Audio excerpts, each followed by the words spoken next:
Bonjour et bienvenue. Le message qui va suivre vous est offert par l'Église internationale de la Louvière.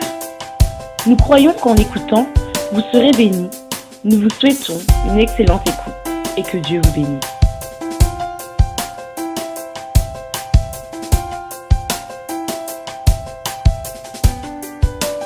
Gloire à Dieu, que Dieu soit loué. Nous bénissons le Seigneur encore pour ce temps qu'il nous donne dans sa présence. Alléluia. Que Dieu soit loué. Nous ouvrons nos Bibles dans les livres de Matthieu, chapitre Matthieu 17. Nous lisons à partir du verset 24.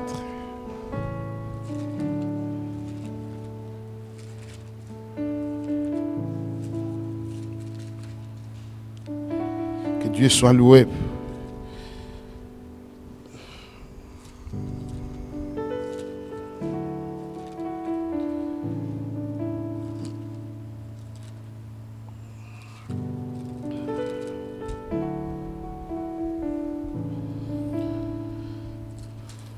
Matthieu 17. Voilà. Je lis la parole du Seigneur.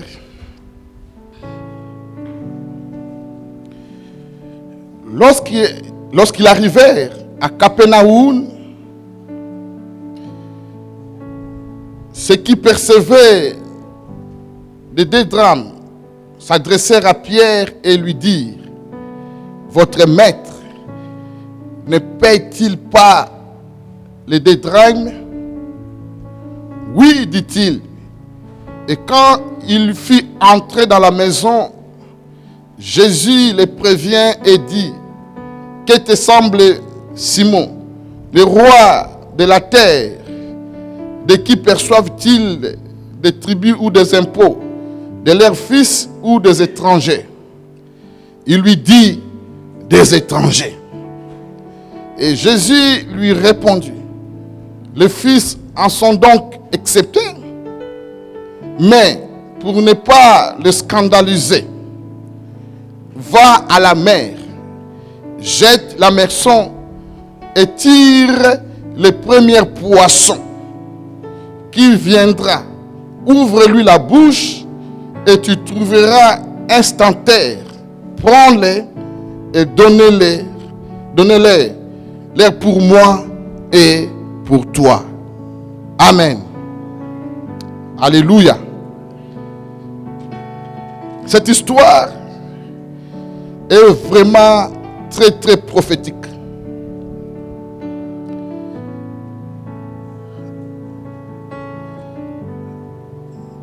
Alléluia.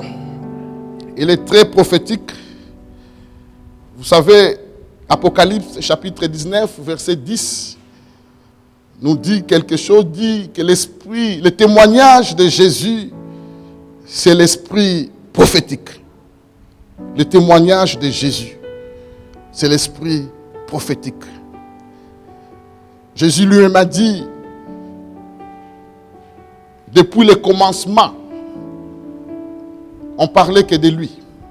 Jésus a dit, même la loi, les prophètes, tous ont parlé de moi. C'est à moi qui faisait sujet, depuis Genèse jusqu'à l'Apocalypse. Alléluia. On parle de Jésus. Et nous savons que l'Ancien Testament, c'est l'ombre. Et la réalité, c'est Jésus. C'est dans le Nouveau Testament. Jésus lui-même nous dit ça. Alléluia. Et nous allons voir à travers ces textes qu'on parle aussi de Jésus.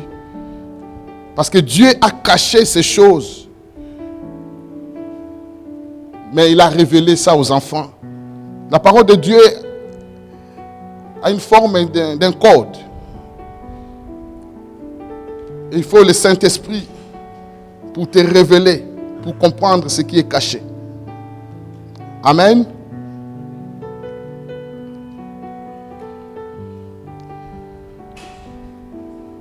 Une fois de plus, on nous parle de la pêche. Toujours avec notre frère Pierre. Vous savez, Luc chapitre 5 nous parle de la pêche miraculeuse. C'était Pierre avec ses amis qui ont pêché. Nous connaissons cette histoire. Après la mort de Jésus, Pierre il est retourné en péché. Et ici encore, on voit la présence de Pierre. Mais cette fois-ci, le Seigneur Jésus l'envoie tout seul dans le péché. Alléluia.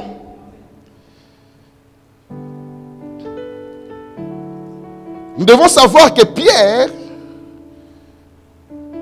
avant d'être appelé par Jésus, son travail c'était de la pêche. C'était un pêcheur. Et quand Jésus l'appelle, Jésus dit, il a précisé son appel, il dit, je te ferai de toi un pêcheur d'hommes. Il connaissait déjà la pêche physique, comment pêcher les poissons, mais Dieu lui dit, je ferai de toi un pêcheur d'hommes.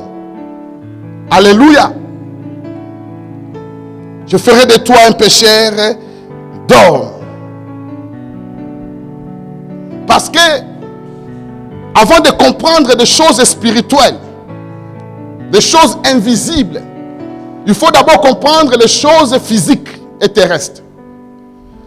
C'est pourquoi le Seigneur Jésus-Christ, comme un véritable pédagogue, un enseignant,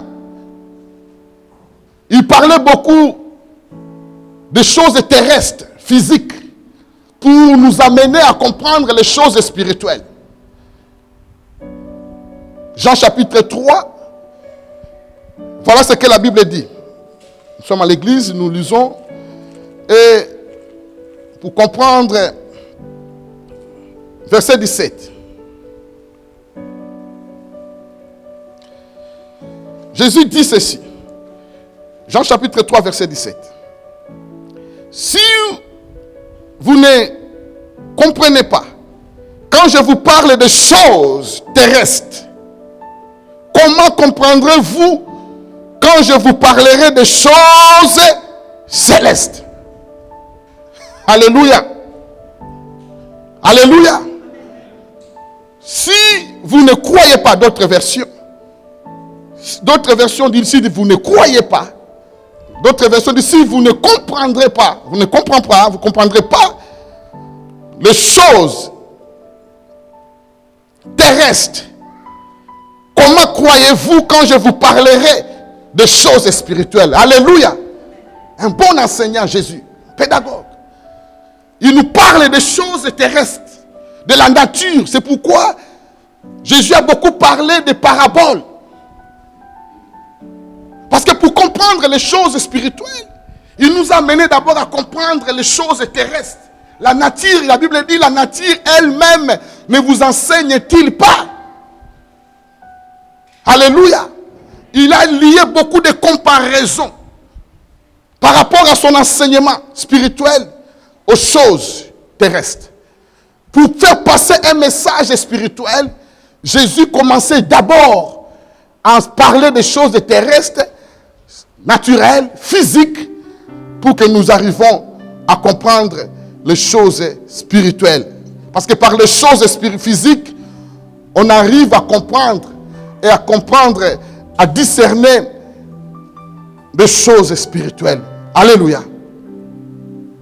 Très important, frères et sœurs. Très, très important. Ce n'est pas pour rien qu'il a dit à Pierre, je ferai de toi un pêcheur d'hommes. Sachant que Pierre était déjà un pêcheur physique, tu as déjà compris, tu sais comment pêcher. Mais je vais t'apprendre maintenant comment faire la pêche céleste, spirituelle. Alléluia. Pierre maîtrisait déjà la pêche physique. Il avait de l'expérience. Nous le voyons dans Luc chapitre 5. Mais Jésus veut l'apprendre d'abord des choses physiques et tu comprendras les choses spirituelles. Et très, très important si tu veux marcher avec Dieu. Si tu veux comprendre Dieu. vous devez d'abord comprendre les choses terrestres. C'est pourquoi la Bible dit, comment aimerez-vous Dieu si vous n'arrivez pas à aimer votre prochain? Alléluia. Dieu dit, comment peut-on aimer Dieu, prétendre aimer Dieu, si vous n'arrivez pas à aimer votre semblable? C'est d'abord les choses terrestres. Parce que si tu n'aimes pas l'homme que tu vois, comment peux-tu aimer Dieu que tu ne vois pas? Parce que l'homme que tu vois, il a été créé par l'image de Dieu. C'est la photocopie de Dieu. La Bible dit, nous avons été créés par Dieu à son image. Quand tu regardes ton prochain, il faut que tu vois l'image de Dieu en lui. Parce que nous avons été créés à l'image de Dieu. Notre esprit, ce n'est pas notre chair. Parce que l'homme est esprit. La Bible dit, en réalité, à l'homme, c'est l'esprit. Quand on parle de créer à l'image de Dieu, on ne parle pas de notre physique. On parle de l'esprit, parce que l'homme est esprit. C'est pourquoi la terre retourne. Quand l'homme meurt, la terre retourne à la poussière. Mais l'esprit retourne à Dieu. Parce que c'est l'esprit qui est créé à l'image de Dieu. Alléluia. Dieu dit, parce que vous devez comprendre d'abord les choses terrestres pour comprendre les choses spirituelles. Comment peut-on te dire que j'aime Dieu si vous n'arrivez pas à aimer ton prochain? En d'autres termes, la réponse qui suit, c'est déjà négatif à cette question. C'est impossible. Si vous n'arrivez pas à aimer votre prochain, ma sœur, mon frère, tout ce que tu peux faire devant Dieu, c'est zéro.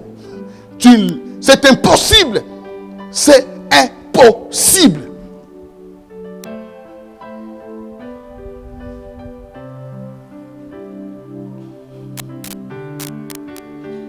Dieu, tu ne le vois pas. C'est facile de dire que j'aime Dieu. Je l'aime.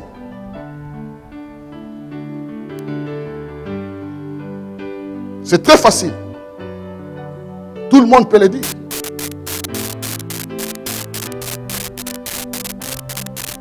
Mais Dieu dit, si vous n'arrivez pas, comment dirais-je, votre test de l'amour de Dieu dépend de l'amour du prochain. Si vous voyez dans vos cœurs, vous arrivez à aimer votre prochain, à l'aimer, sache que l'amour de Dieu habite dans votre cœur. Alléluia. Aujourd'hui, nous avons un christianisme vertical. C'est ça le danger. C'est pourquoi on ne voit pas de fruits dans notre marche, notre foi avec Dieu, notre relation avec Dieu. Parce que le christianisme d'aujourd'hui est focalisé beaucoup sur une relation verticale avec Dieu. Moi et Dieu, ça suffit. Les autres ne comptent plus. C'est Dieu. C'est Dieu et moi. Même si quand je fais des choses, c'est Dieu et moi. Et quand on entre dans cette... on apprend cette voie, c'est fini. On devient aveugle. On devient aveugle. C'est pourquoi beaucoup sont des aveugles. La Bible est claire, frères et sœurs. La parole de Dieu est claire. Matthieu nous dit une chose claire.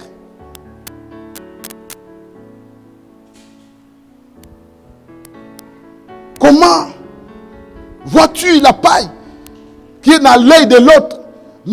Au moment où il y a une poutre devant toi, tu ne peux pas voir ce qui est le défaut des autres sans commencer à voir tes propres défauts. C'est ça qu'il veut dire.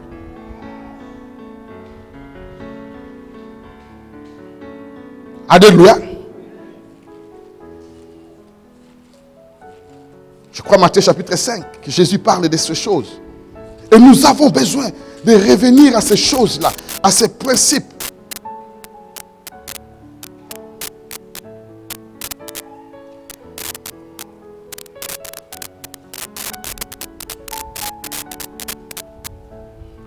Verset 19.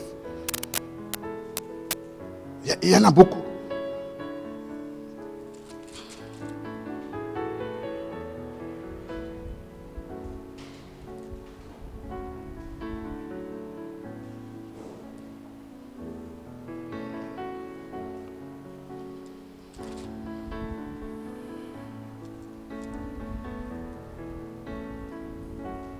Jésus nous appelle des hypocrites. Parce que l'église aujourd'hui, les gens, nous sommes champions à voir les défauts des autres.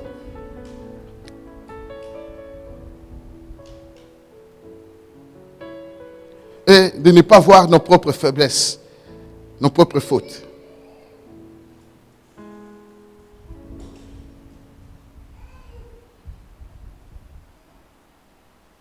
Alléluia.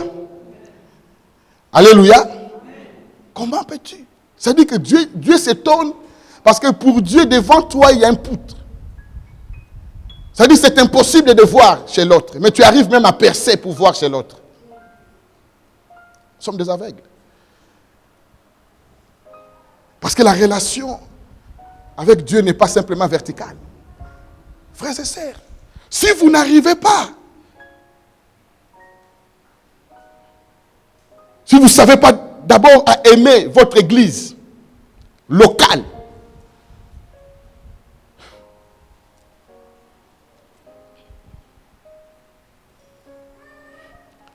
d'abord il faut aimer votre église locale qui est terrestre avant de commencer à aimer l'église universelle, l'église qui est invisible. Avant d'aimer les choses invisibles, Dieu nous parle d'abord des choses visibles. Si vous n'arrivez pas à aimer votre église locale qui est terrestre, comment arriverez-vous à aimer l'église invisible qui est le corps de Christ que toi tu ne vois pas avec les yeux physiques? Quelqu'un me comprend ce matin? C'est ça. Jésus dit dans Jean chapitre 3, clair, si vous ne comprenez pas, si vous ne croyez pas, pendant que je vous parle de choses terrestres, physiques, comment croyez-vous quand je vous parlerai de choses spirituelles? Nous n'arrivons pas à aimer les choses terrestres, mais nous sommes pressés à prétendre à aimer les choses spirituelles. Si vous n'arrivez pas à aimer l'église locale, vous n'arriverez jamais à aimer l'église universelle, qui est le corps de Christ, qui est invisible. Nous sommes tous membres de l'église universelle, le corps de Christ, qui est invisible. Mais il est représenté par l'église locale. Parce que nous sommes l'église locale. Alléluia. D'abord, aimer ton église locale.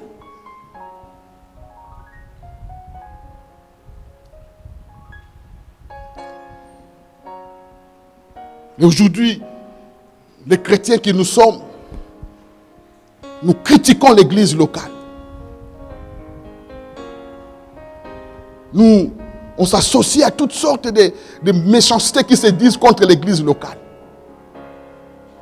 Et ça amène même d'autres chrétiens de se retirer, de rester chez eux à la maison. Vous savez, on peut croire qu'on est dans le vrai, dans la vérité, mais on est à côté. Mais on est convaincu que ce qu'on fait, on croit qu'on est dans la vérité, dans le vrai, mais on est à côté. Jusqu'à ce que tu reçois la révélation de Dieu pour comprendre qu'on est vraiment à côté. C'est pourquoi la révélation est très importante, frères et sœurs. Souvenez-vous de Saul, de Tarse, qui persécutait les chrétiens, convaincu qu'il faisait l'œuvre de Dieu, convaincu qu'il était dans le bon chemin, pendant qu'il persécutait les chrétiens, croyant que les chrétiens, ils ont amené une nouvelle doctrine, contre la vraie doctrine qui était le judaïsme, la vraie religion, qui était les lois de Moïse. Ils étaient convaincus, en tuant les chrétiens, croyant qu'ils servaient Dieu. Il y a des gens qui tuent les autres, croyant qu'ils servent Dieu. Vous pensez que tous ces kamikazes, tous ces islamistes et tous ces djihadistes et tous ces gens-là qui se donnent comme des terroristes et des kamikazes, tout ça, vous pensez qu'ils sont convaincus qu'ils sont dans le vrai? Convaincus plus que toi et moi. C'est pourquoi ils sont prêts même à donner leur vie. Parce qu'on leur dit que si vous mourrez comme martyrs, vous irez au paradis. Et là, au paradis, vous aurez des femmes, 5 femmes vierges, vous aurez de bonnes choses. On les promet des choses et qui sont convaincus. Et c'est vrai. Et c'est la religion qui dit ça. Et quand ils font des choses pareilles, ils sont convaincus, ils ne sont pas des fous. Ils ne sont pas des fous. C'est pourquoi parmi eux, ce n'est pas simplement des délinquants. Des bandes, non, il y a des intellectuels, des professeurs d'université, des ingénieurs, des docteurs qui se donnent. Et tu te poses la question, comment un intellectuel peut arriver à réfléchir comme ça? Non, c'est la doctrine. Ils sont convaincus.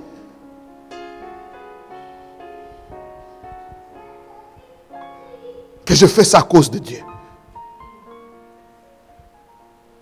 C'est pourquoi c'est étonnant. Ils croyaient qu'ils sont dans les vrais, mais ils sont en erreur. Ils se tapent à côté. Ils vont droit en enfer. Alléluia. Parce que la Bible, Dieu ne nous a jamais demandé de faire des choses pareilles. De se suicider.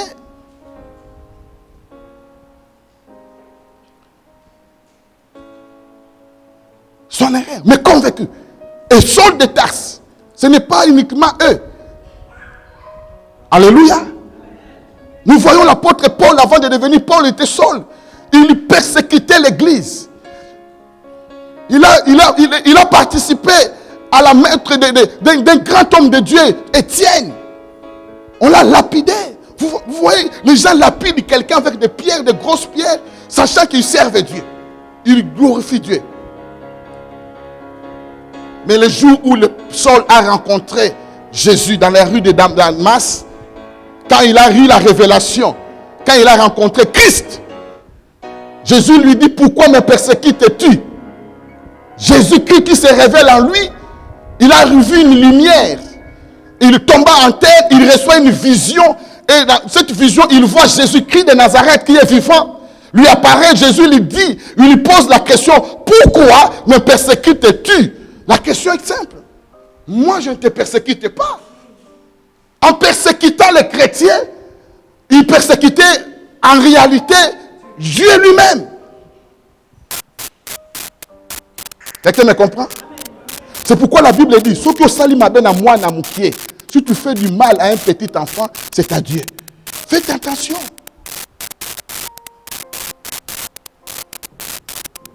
La Bible dit, c'est Jésus qui dit. C'est lui qui scandalise un enfant. Celui qui fait du mal à un petit enfant. Il rendra compte à Dieu. C'est à Dieu lui-même. Pas même il rendra compte, c'est à Dieu. Parce qu'un enfant symbolise l'innocence.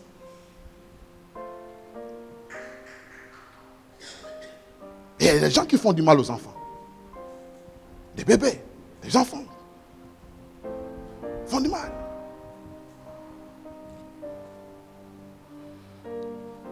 Il faut comprendre ces choses, les choses de Dieu. Ça s'apprend. Alléluia. En parlant mal contre l'église, tu parles mal contre Dieu. En critiquant l'église, tu critiques Dieu. En persécutant l'église, tu persécutes Jésus. Parce que c'est lui l'église, véritable église. Nous ne sommes que l'ombre, c'est lui le véritable. Si vous ne comprenez pas, pendant que je vous parle des choses terrestres, comment comprendrez-vous quand je vous parlerai des choses spirituelles? Comprendrez les choses invisibles, pendant que je vous parle des choses visibles.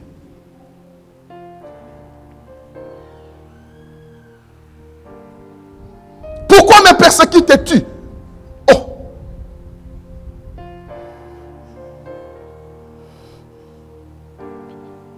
La révélation l'a éclairé, qu'il était dans le faux, croyant qu'il était dans le vrai. Alléluia. Alléluia. Et il s'est repenti. Repenti. Vous voyez, c'est terrible. C'est pourquoi c'est terrible de suivre quelqu'un sans la révélation. Parce que le jour où lui va se repentir, le jour où lui il aura la révélation, toi tu vas te perdre. Je l'ai connu ici à cette église. Il y avait un frère qui était contre la dîme. Et lui, il est allé très loin. Il allait maison à maison pour dire aux gens, il ne faut pas donner la dîme, c'est faux, ce n'est pas biblique. C'est que le pasteur enseigne, c'est qu'on vous dit, ce n'est pas vrai. Il convainquait les frères et les sœurs. Jusqu'au point qu'un jour, j'ai prêché sur la dîme.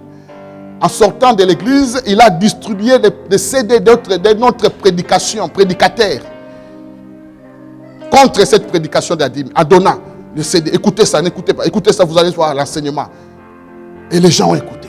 Et il a réussi à égarer quelques personnes. Et je l'ai su, je ne l'ai pas suivi parce que je croyais que j'étais dans les vrais. Et Dieu va lui-même me défendre. Défendre la vérité. Pas même me défendre, c'est défendre la vérité. Un jour, quelques jours après, quelques mois, des années qui sont passées, j'étais dans mon bureau ici. Je vois le frère. Papa, il vient en pleurant. Il dit, pasteur, je veux t'avouer une chose. J'étais combattu pendant des années contre la dîme. Mais Dieu m'a parlé aujourd'hui à 4h du matin.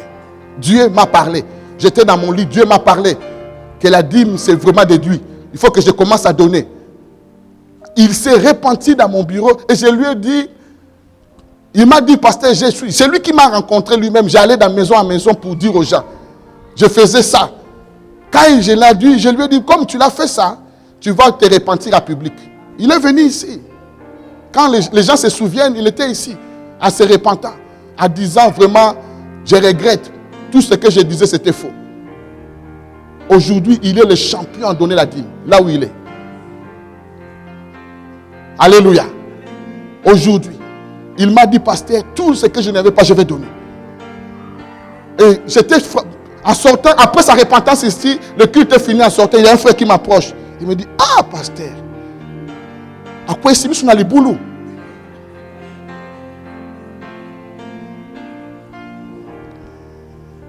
Frères et sœurs, il ne faut pas suivre un enseignement qui n'est pas prêché dans ton église, que tu apprends à gauche, à droite, à l'internet. Il ne faut pas suivre sans la révélation. Il faut commencer à aimer les choses terrestres, frère, avant d'aimer les choses, comprendre les choses spirituelles. Alléluia. Alléluia. Frères et sœurs, si on ne sait pas honorer, respecter les hommes de Dieu, que vous voyez, que nous voyons, nous ne saurions pas à honorer Dieu. Si on ne sait pas honorer les hommes de Dieu, les respecter, les hommes de Dieu que nous voyons, il ne faut jamais prétendre. Sache que nous ne serions pas à honorer Dieu et à les respecter. Alléluia. Jamais. C'est impossible. C'est impossible. Pourquoi?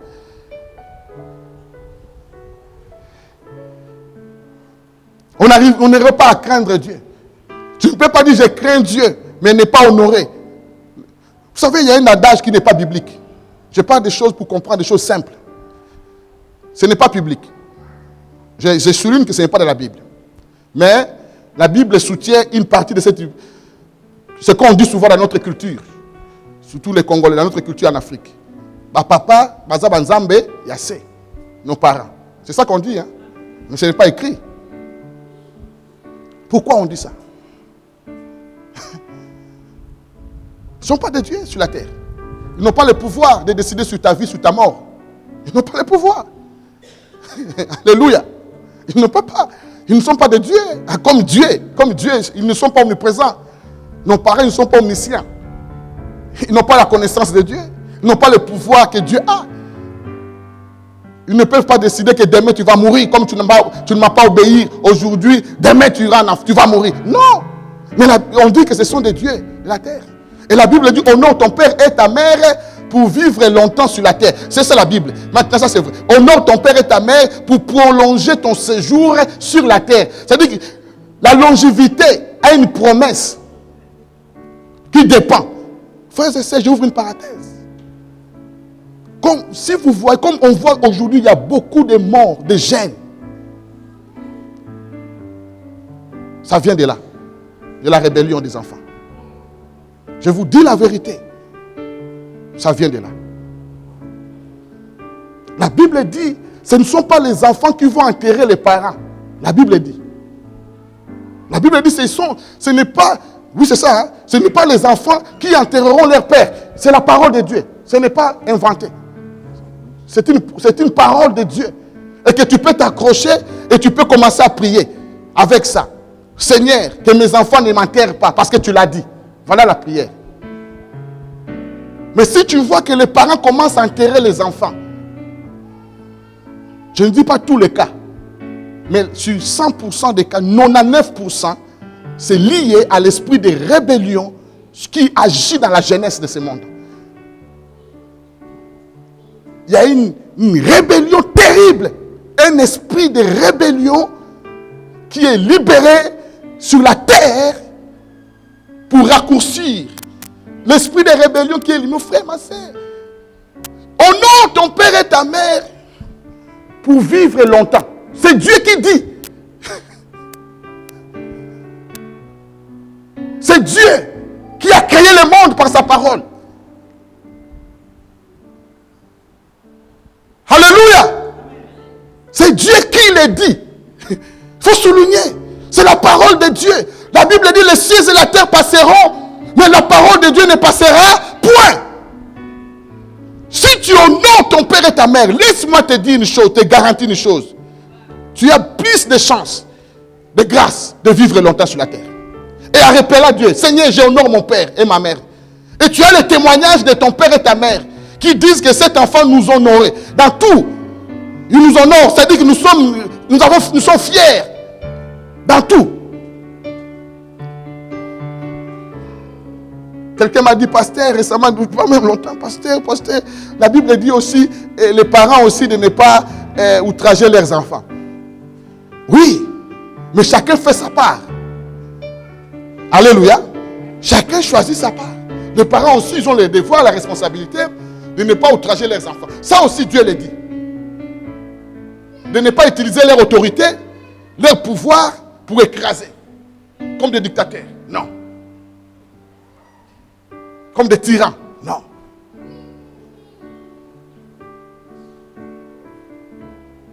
Alléluia.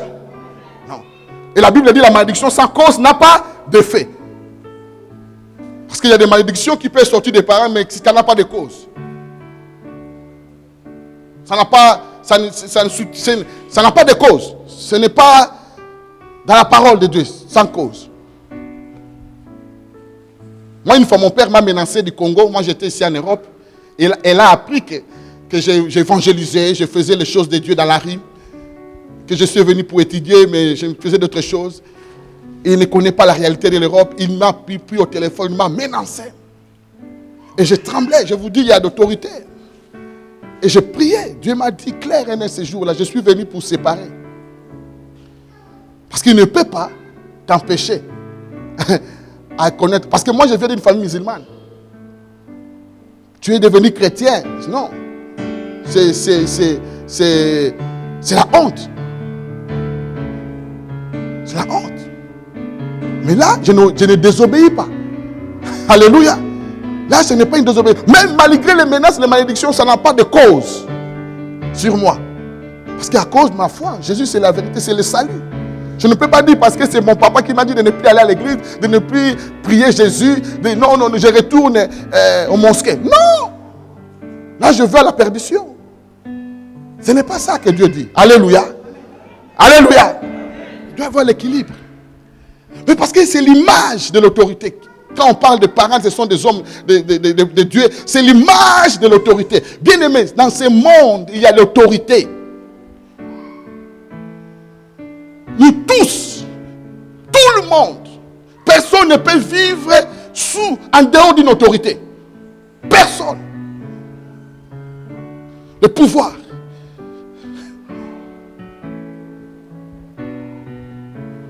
Tu as des parents qui sont ton autorité. Dans le domaine de famille. Dans le domaine religieux, tu as l'autorité que Dieu a établie. Le ministère, les pasteurs, tous ces hommes, ils ont une autorité. Au travail, tu as une autorité. Dans la société, il y a l'autorité. Il y a le pouvoir législatif, exécutif, il y a la présidentielle. Il y a l'autorité partout. Si tu es même président de la République, il y a une autorité quelque part. Obama, c'est un président. Mais si son père était en vie, il avait l'autorité sur lui.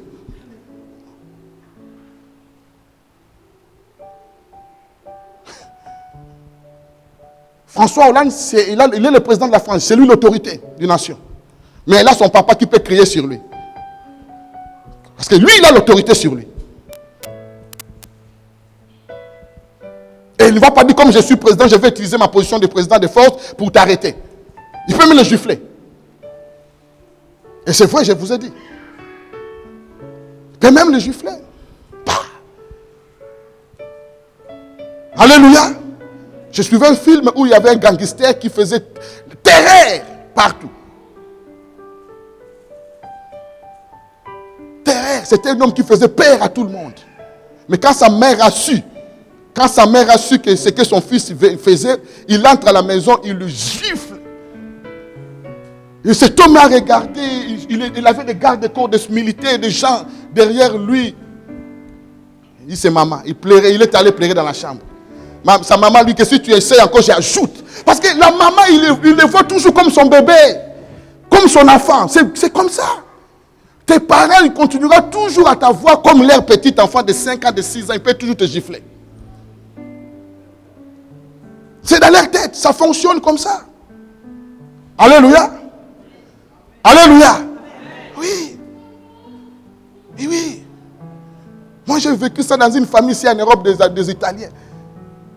Nous sommes on était on mangeait, et on trouve 4 générations. Le parent, le papa que je vous parle, il avait 70 ans. Et son père était là qui avait 98 ans. Il obéissait à son papa, il était là. Lui, il avait des petits-enfants, Mais l'autorité.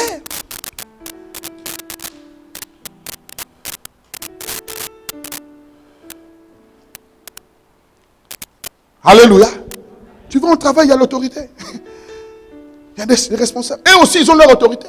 C'est-à-dire tout le monde sur la terre. Il y a l'autorité. Et si tu dis que moi, je n'ai plus personne, il y a Dieu. L'autorité suprême.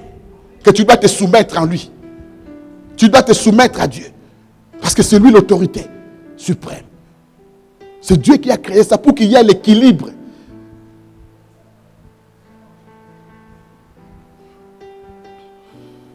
Et tu dois comprendre la notion de l'autorité dans tous les domaines. On en parlera. Si on ne sait pas honorer les hommes de Dieu et qu'on voit respecter, bien aimé, nous ne saurions pas jamais avoir la crainte de Dieu. Parce que les hommes de Dieu sont des canaux de Dieu. C'est que Dieu parle, Dieu nous parle à travers ces hommes de Dieu. L'apôtre Paul dit, nous portons, les hommes de Dieu portent les trésors de Dieu dans une vase de la terre. C'est-à-dire que la vase de la terre, c'est notre chair. Mais en nous, à l'intérieur, nous portons les trésors de Dieu, qui est la richesse de Dieu, Dieu lui-même. Pour être terre à terre, faire simple, les hommes de Dieu, la Bible dit, vous êtes des ambassadeurs. Ce sont des représentants de Dieu. Ou de représenter leur nation. Parce qu'un ambassadeur représente son président, représente sa nation. Si vous voulez entrer en contact avec votre ambassade, votre pays, vous êtes dans un pays d'étranger, ici, le fait, il suffit simplement d'aller à l'ambassade, on vous considère automatiquement que vous êtes dans votre pays. On ne peut pas vous arrêter. Parce que vous êtes dans notre territoire, mais vous êtes en Belgique. Vous voyez ce qui se passe? Non, j'ai vu des informations. Cet homme, Luc, c'est lui qui révèle des secrets de CIA, de NSA et tout ça. On le cherche, l'a arrêté, il a un mandat international, mais il est en Angleterre. Il s'est réfugié dans une ambassade de Colombie. C'est Venezuela, Colombie, quelque chose comme ça. On n'arrête pas, il est là. Parce qu'on considère qu'il est dans un territoire étranger. Et David dit, nous sommes les ambassadeurs. Le fait que vous êtes à l'église, vous êtes dans un territoire étranger, parce que c'est l'ambassade ici. L'église, c'est l'ambassade de Dieu sur la terre. Alléluia. C'est l'ambassade de Dieu sur la terre, spirituellement. Et si vous voulez avoir des nouvelles de votre pays, il faut venir dans votre ambassade. C'est pourquoi on vient à l'église pour recevoir des nouvelles de notre pays. Et on les reçoit dans la bouche de l'ambassadeur. Et qui est le pasteur? Qui parle de la part de Dieu. On reçoit des choses de notre pays, des informations du pays qu'on a. Non, le visa, tout ça on reçoit ici dans l'église. Vous savez, à l'époque, il y avait une loi. Il y avait une loi qui disait que ça fait longtemps. Maintenant, les gens violent ça avec la guerre. Moi, j'avais appris qu'il y avait des lois où ils interdisaient, parce qu'aujourd'hui, on viole tout. On viole tout. Pendant la guerre, si les gens vont se réfugier dans une église, on ne peut pas bombarder une église. On parle des églises catholiques à l'époque. On ne peut pas. On croyait que c'était un terrain de refuge. On ne pouvait pas bombarder.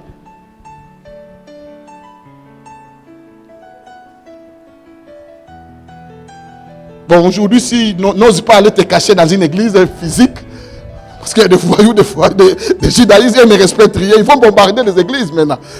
Physique, alléluia. Mais si tu te caches dans l'église universelle qui est invisible, qui est Christ lui-même, alléluia, tu ne seras pas bombardé malgré les bombes, tout ça. Mais toi, tu es caché en Christ, alléluia. C'est une véritable église de ce Jésus-Christ lui-même. Oh, alléluia. Alléluia. Nous acclamons le Seigneur pour ces choses.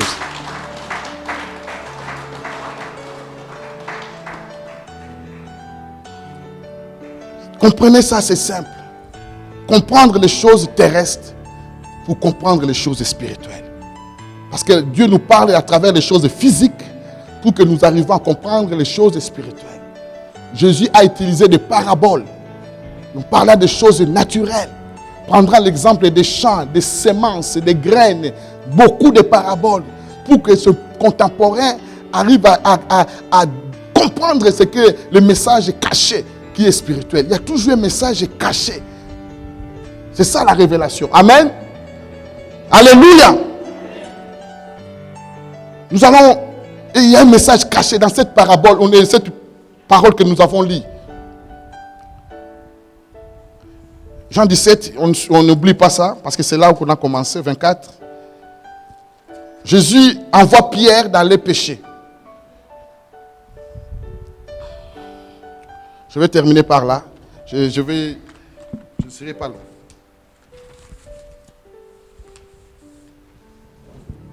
Dans les péchés. Je disais que... Remarquez que Jésus envoie Pierre d'aller faire la pêche.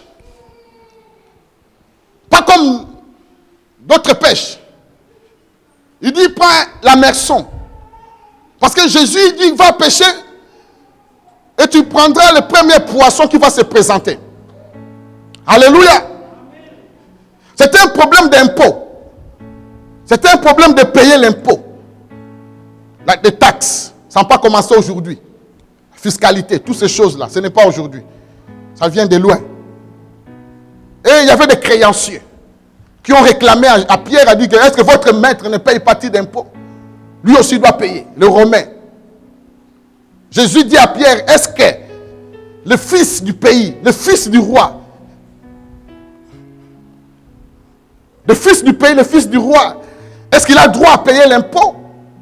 Pierre lui dit non, ce sont des étrangers qui paient l'impôt. Ce sont des étrangers. C'était la loi de l'époque. Mais Jésus a dit, pour ne pas les scandaliser, allez payer. Payons quand même.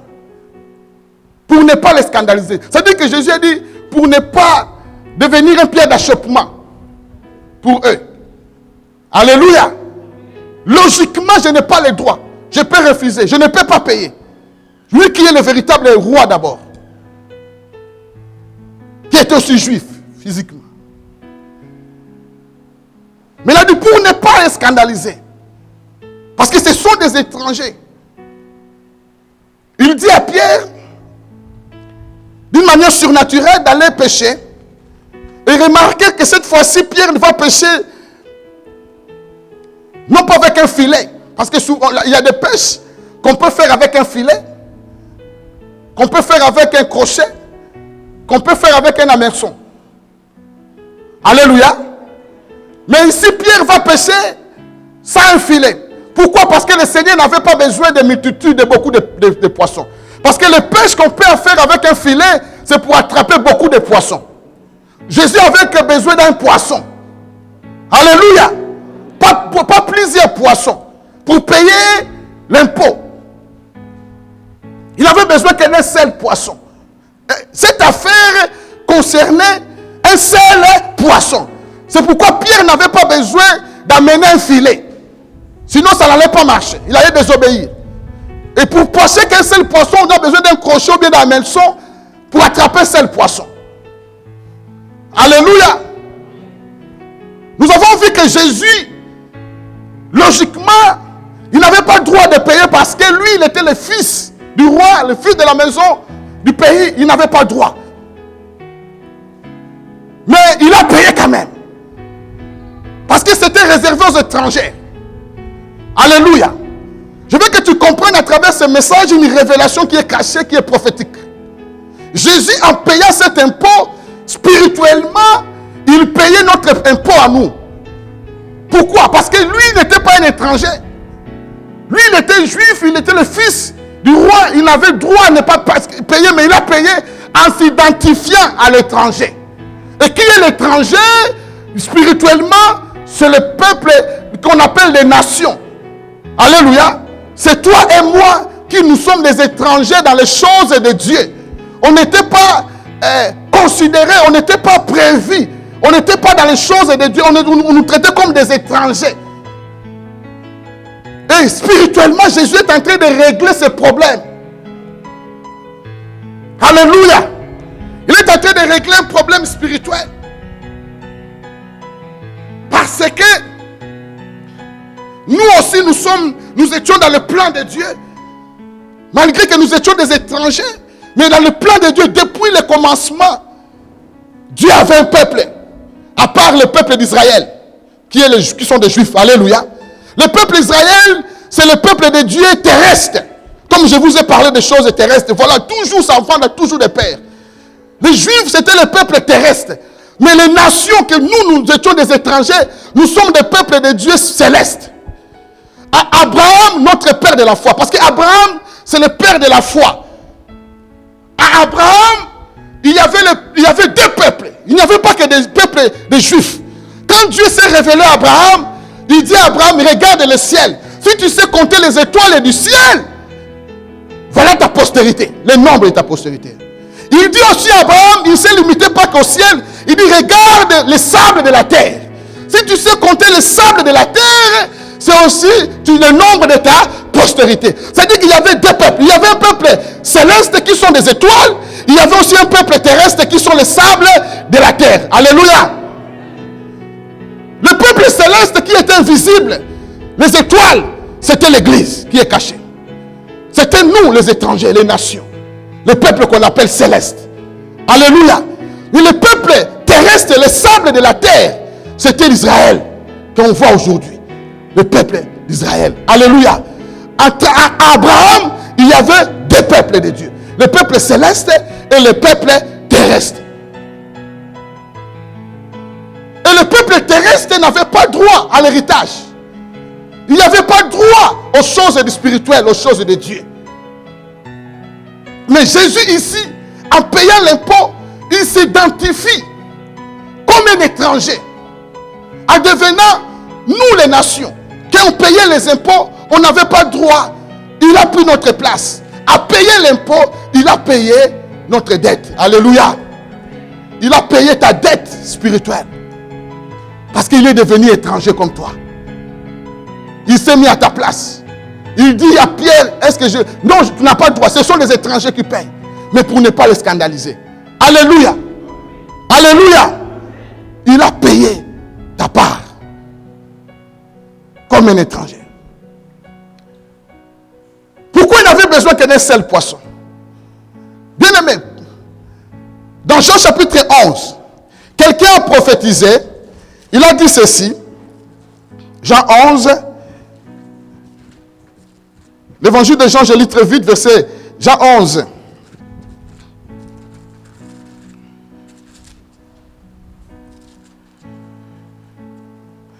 Je lis à partir du verset 49.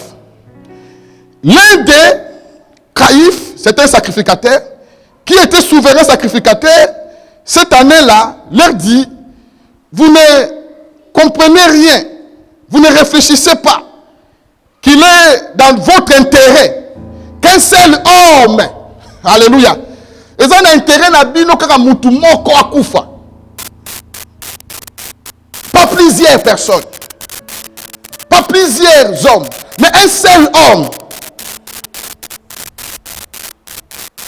Mais pour le peuple. Et que la nation entière ne périssait pas. La Bible dit, or, il ne dit pas cela de lui-même, mais était souverain sacrificateur cette année-là. Il prophétisa que Jésus devait mourir pour la nation. Alléluia. Il est en train de prophétiser. Il dit, c'est un autre intérêt qu'un seul homme meurt pour tout le peuple. En disant cela, elle ne savait pas, elle est en train de prophétiser. Alléluia. Voilà pourquoi Pierre n'avait pas besoin de plusieurs poissons. Il fallait qu'un seul poisson pour payer l'impôt. Parce que le seul poisson, il représente Jésus-Christ. Alléluia. Il n'avait pas besoin de plusieurs poissons. C'est pourquoi il n'a pas fait le pêche avec le filet. Parce que Dieu n'avait pas besoin de plusieurs sauveurs. Alléluia. Il n'avait pas besoin de plusieurs sauveurs. Il n'y avait besoin que d'un seul sauveur. Alléluia. Que le premier poisson, pas le deuxième, pas le troisième, pas le quatrième, mais le premier poisson. C'est-à-dire que le premier poisson que tu vas attraper. Alléluia. Et Jésus-Christ, il s'appelle le premier. Alléluia. Il est le premier né d'entre ses frères. C'est lui notre premier. C'est lui notre grand frère. C'est lui qui a pris ta place. C'est-à-dire que c'est le premier poisson que Pierre allait prêcher prophétiquement, spirituellement.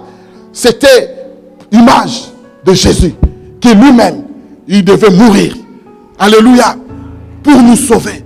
C'est dans votre intérêt que plusieurs personnes, qu'un seul homme meurt pour plusieurs. Alléluia.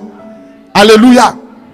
Il fallait qu'un seul. Voilà cet événement prophétique qui cache une révélation de notre rédemption. À travers cette histoire, il y a déjà notre rédemption. On voit Jésus qui n'avait pas droit, en tant que fils du roi, de payer l'impôt.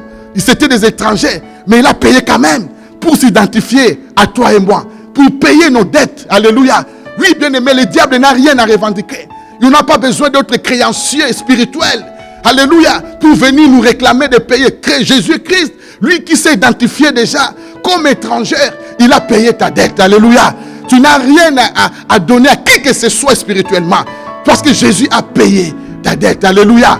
Tu n'as plus besoin d'être intimidé. Tu n'as rien personne n'a droit à revendiquer quoi que ce soit dans ta vie. Spirituellement, il n'a plus le pouvoir de t'atteindre. Même si tu ne fais pas ce qu'il te demande.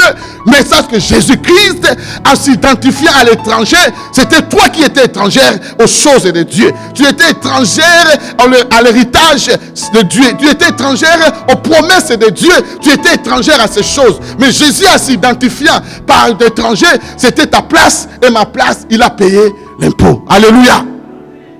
Alléluia. Il a payé ton impôt. Il a payé ta dette. Pourquoi? C'est pourquoi dans cette pêche, il avait besoin que d'un seul poisson. Parce que le seul poisson, c'est Jésus. Bien-aimés, comme nous sommes là, nous sommes réunis ce soir, sachant que à cause de la mort d'une seule personne, parce qu'il y a quelqu'un qui est mort pour nous tous et qui nous a rassemblés. Alléluia. Il y a quelqu'un qui est mort pour nous. C'est Jésus-Christ de Nazareth. Alléluia. C'est Jésus qui est mort pour toi.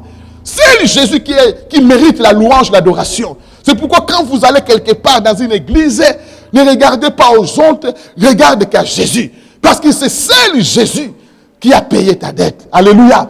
La maison, l'argent qu'on a, il dit à Pierre, ouvre la bouche de ces poissons, tu trouveras des pièces de monnaie dans la bouche et tu vas payer l'impôt avec cet argent.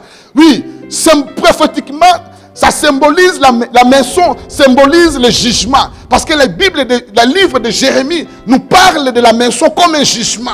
Comme un jugement que Dieu allait frapper les enfants d'Israël. Et là, on voit que le poisson qu'on a attrapé, c'était Christ lui-même. Et c'est Jésus à qui le jugement qui devait nous toucher est tombé sur lui. Alléluia. La Bible dit le châtiment qui nous donne la paix est tombé sur lui. Amen. Le poisson qu'on a attrapé, c'est Jésus. Vous savez, aujourd'hui, avec tous ces films qu'on regarde, je vois des dessins animés. Il y a toutes sortes de dessins animés aujourd'hui. Il y a des dessins animés même pour des poissons. Comment les poissons parlent sous l'eau, comment les poissons font des histoires. Il y a des poissons, quand on attrape, l'autre dit, hey, moi je suis sauvé. Quand on en jette, il ne sait pas. Je ne sais pas, je ne sais pas si c'est comment ça se passe là-bas, mais tout ça, moi je pense, quand Pierre a jeté la maison, le premier poisson qu'on a attrapé, les autres ont dit que nous on est sauvés. Parce que lui, on va le faire cribler, on va manger, tout ça, on le voit. Alléluia. Mais Jésus n'a pas eu peur de se mouiller pour toi et moi. Alléluia. Jésus a porté le jugement, la condamnation qui nous a été réservée. Alléluia. Il a payé la maison. Il a payé l'impôt. Jésus a dit à Pierre de payer pour lui et pour Pierre. Pour l'aider. Pourquoi l'aider? Pourquoi Pierre et Jésus? Je dis d'abord, Jésus représente déjà l'étranger que nous sommes. Jésus représente l'église céleste. L'étoile qu'Abraham a vue. Mais Pierre représente Israël. Le peuple de Dieu terrestre. C'est pourquoi il a payé aussi l'impôt. Parce qu'Israël aussi a besoin d'être racheté. Alléluia. En payant cet impôt, il s'identifiait à la rachat d'Israël. Parce qu'il a payé l'impôt pour Israël. Et on n'a pas le temps de développer toutes ces choses à profondeur. Parce qu'Israël aussi a besoin d'être racheté, d'être sauvé. Et Pierre, qui représente Israël, qui est juif. Et vous savez, des hommes comme Pierre, malgré que Jésus est venu, il est mort pour nous. Il a donné sa vie pour nous. Il est resté toujours, alléluia, il est toujours resté juif. Même dans les conceptions de voir des choses de Dieu. Amen. Même dans les conceptions de voir les choses de Dieu. Ils sont toujours restés des juifs. Amen. C'est pourquoi il fallait citer Paul, qui est venu comme l'apôtre des nations, qui est venu ouvrir les yeux aux juifs, aux pierres, aux autres. Il dit que non, le salut c'est pour tout le monde, ce n'est pas simplement pour les juifs. Mais les pierres, ils sont restés toujours en croyant que pour être sauvé, il faut être juif. Que Jésus est venu mourir pour les juifs. Non, Jésus est mort pour toute la terre. Alléluia. C'est pourquoi Pierre, quand Jésus lui a dit, quand Dieu il a reçu la vision de tuer des quadruples et les animaux, il a refusé, sachant que c'était la voix de Dieu. Parce qu'il croyait toujours à la tradition. Alléluia. Même Paul a eu des difficultés pour le convaincre par rapport à l'évangile. Amen. Voilà la révélation cachée dans ce texte. Et ce que je veux qu'on retienne principalement, que Dieu nous parle d'abord par rapport aux choses physiques. Dieu nous parle souvent par rapport aux problèmes terrestres.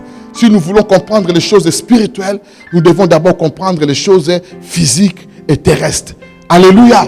Et pour comprendre les choses spirituelles. Nous avons parlé d'aimer ton prochain parce que c'est physique, c'est visible. Tu ne peux pas aimer Dieu que tu ne vois pas. Dieu est dans l'invisible. Tu dois d'abord aimer celui que tu vois pour commencer à aimer Dieu. Notre relation avec Dieu ne peut pas rester une relation verticale. C'est une relation verticale et horizontale. Quand Jésus a mouru à la croix, il avait cette forme verticale et horizontale. Alléluia. C'est-à-dire que l'amour du prochain, c'est la condition de notre amour avec Dieu. Parce que ce que tu vois, c'est que Dieu parle. Si tu n'arrives pas à aimer l'église locale, tu n'arriveras pas à aimer l'église universelle que tu ne vois pas. Si tu n'arrives pas à aimer les hommes de Dieu, les honorer, les respecter. J'ai parlé des parents, d'obéissance. Et pour fermer la porte à la rébellion, frères et sœurs, qui est un esprit qui est en train de tuer la jeunesse aujourd'hui. Beaucoup de jeunes meurent dans le monde, partout. C'est toujours triste lorsqu'un jeune de 17 ans, de 18 ans, de 20 ans, on dit toujours, lui, il a l'avenir. elle a encore des temps à vivre, il a beaucoup de choses, mais il meurt. Souvent, c'est lié par l'esprit de rébellion. Alléluia. Pas à 100%, mais la majorité, c'est la rébellion. Parce que la Bible dit, si tu honores ton père et ta mère, tu vivras longtemps sur la terre. Alléluia. Alléluia. Voilà des promesses à jubiler, frères et sœurs. Parce que tout le monde veut vivre longtemps. Oh, Dieu nous a tout donné. Parce que Dieu ne ment pas. Dieu est fidèle. Les promesses de Dieu n'est pas simplement toute arme forgée contre moi sera sans effet. Et là, on s'accroche à ça. Les promesses de Dieu n'est pas simplement je veux que tu sois en bonne santé. Les promesses de Dieu ne veut pas simplement aucun malheur ne m'arrivera. Non, les promesses de Dieu n'est pas simplement soyez remplis du Saint. Non, voilà des promesses à Dieu que tu peux t'accrocher. Tu dis à Dieu, Seigneur, moi je vais vivre longtemps. Parce que tu as dit, honore ton père et ta mère, tu vivras. Je vais honorer mes parents, je vais honorer l'autorité pour vivre longtemps sur la terre. Parce que tu as dit, tu prends Dieu à mort par rapport à sa parole. Je te dis, mon frère, tu vivras longtemps. Alléluia. Oh, la parole de Dieu est magnifique. Les promesses de Dieu, ces derniers temps, je suis en train de méditer, de découvrir, de méditer les promesses de Dieu. Je vous dis sincèrement, les promesses de Dieu sont merveilleuses, sont exceptionnelles, sont magnifiques, sont extraordinaires, sont incomparables. Bien aimé, les promesses de Dieu sont merveilleuses. La Bible dit, si tu sépares ce qui est vil et ce qui est précieux, tu seras comme ma bouche. Tu te rends compte? Tu deviendras la bouche de Dieu. Si tu es docile, tu mangeras les meilleurs produits. Oh, j'ai dit, Seigneur, tes promesses. C'est pourquoi David pouvait dire, ta parole, c'est comme un mets succulent. David est entré dans ses promesses, il a dit, non, c'est merveilleux. Et ça, quand na okufa de l'auté, au nom de terre, nous aimons dire ça. Je ne mourrai pas, je vivrai, je ne mourrai pas.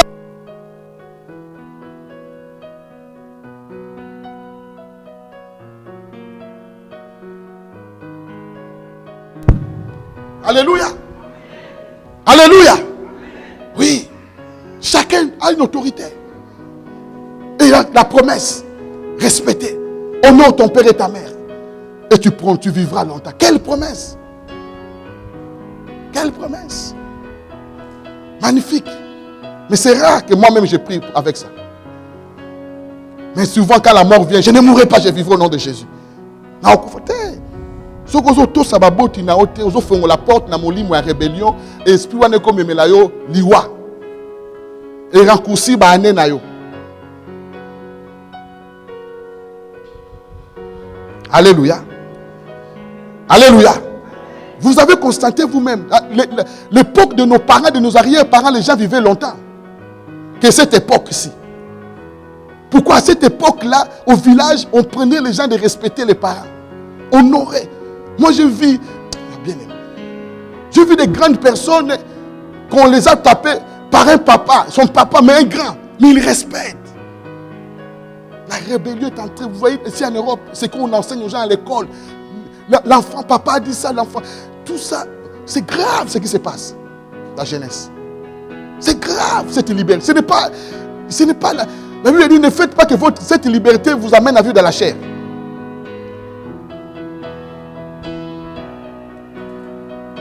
Je vis un papa qui dit à son enfant qui est grand, qui avait déjà 45, il dit que moi je t'avais dit quoi? Papa a toujours raison. Même il a tort. Tu sais qu'il a tort. Mais tu ne peux pas entrer dans une discussion. L'autorité est bafouée dans tous les domaines. Je vous dis la vérité. L'autorité est bafouée au nom de la démocratie. Au nom de la démocratie. On voit à la télé tout ce qui se passe, les émissions comme Katoulou, on joue avec les noms de l'État, le chef de l'État. Et lui-même, le chef de l'État, on l'a posé la question par rapport à ce qui se passe. Il a dit, on a bafoué l'autorité. Et les gens ne comprennent pas, c'est un esprit qui est derrière toutes ces histoires-là. On humilie l'autorité. On montre le président dans la télé nu. Ça se fait. Et les gens se moquent, on rit, c'est un esprit qui agit dans le monde. Et l'église doit comprendre comment les choses vont. Nous ne sommes pas des gens qu'on devrait être surpris. Nous, on doit être avertis. C'est ça le rôle de l'église. C'est ça que Jésus venait pour avertir, pour ouvrir les yeux. Pour comprendre ce qui se passe au monde, pour dire ça, voilà l'œuvre du diable. Il est en train d'agir. On a donné des pouvoirs aux enfants. On a donné le pouvoir aux femmes. Tout ça, c'est violer l'autorité. C'est violer l'autorité. Au mariage, il y a une autorité. L'homme est le chef. Ce n'est pas l'homme qui a dit ça, c'est Dieu qui dit. Non pas pour être un tyran, un dictateur, non. Pour qu'il y ait toujours la notion de l'autorité. Une femme qui n'obéit pas à son mari, qui n'est pas soumise à l'homme, spirituellement, tu n'es plus sous la protection. Tu ouvres une porte. Spirituellement. Spirituellement.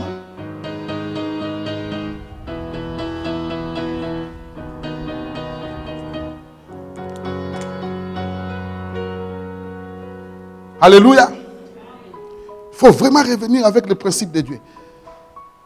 Il faut comprendre les choses terrestres pour comprendre les choses spirituelles. Amen. Aimer l'église locale pour aimer Dieu. Aimer ton pasteur, respecter-lui, honore-lui.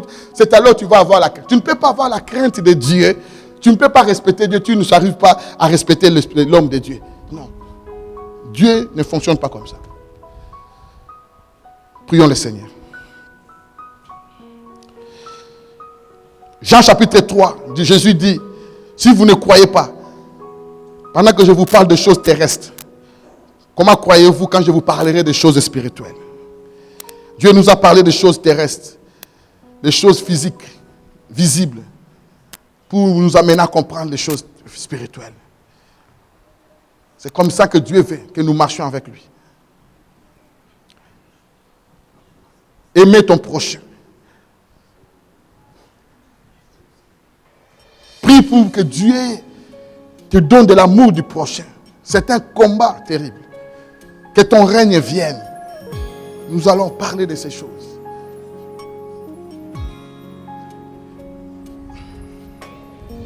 Au nom de Jésus. Nous avons vu à travers cette pêche de Paul, de Pierre, cette pêche miraculeuse, qu'en réalité Jésus n'avait pas le droit de payer l'impôt. Ce sont des étrangers. La Bible est claire, mais il a payé quand même parce qu'il s'est identifié spirituellement à nous. Il a payé notre dette. C'était notre impôt. C'est nous qui étions poursuivis par les créanciers, le diable. Mais Jésus a payé. Et Pierre devait pêcher qu'un seul poisson. Parce que prophétiquement, il fallait qu'un seul homme meure pour tout le peuple, pour l'intérêt de toute une nation. Cette poisson représente Christ qui est mort pour nous tous. Et c'est lui qui a payé la rançon. C'est dans la bouche de cette poisson qu'on a trouvé des pièces d'argent, qu'on a payé l'impôt. Pour Pierre et pour Jésus-Christ. Pierre représente la nation d'Israël. Et Jésus représente l'Église, la nation. Papa, nous te disons merci pour ta parole. Tu nous veux que nous marchions dans ta parole. Tu nous as parlé de choses physiques, des choses terrestres, pour que nous puissions comprendre des choses spirituelles. Ouvre notre intelligence. Donne-nous les discernements pour comprendre les choses spirituelles. Fais-nous grâce à respecter les autorités, à soumettre à l'autorité. Parce que tu as dit, honore ton père et ta mère, et tu vivras longtemps. C'est une promesse que tu nous as faite. Et nous croyons que ta parole est vraie. Nous croyons que le ciel et la terre passeront. Nous voulons vivre longtemps. Le Seigneur, voici une condition, de honorer nos parents, de respecter l'autorité, de se soumettre à l'autorité. Car tu es Dieu. Sois celle qui jugera. Sois celle qui rendra justice. Hérode, qui n'était pas un bon roi, mais toi, Seigneur, tu as rendu justice. Nous te bénissons, Père. Au nom de Jésus. Amen. Que Dieu vous bénisse.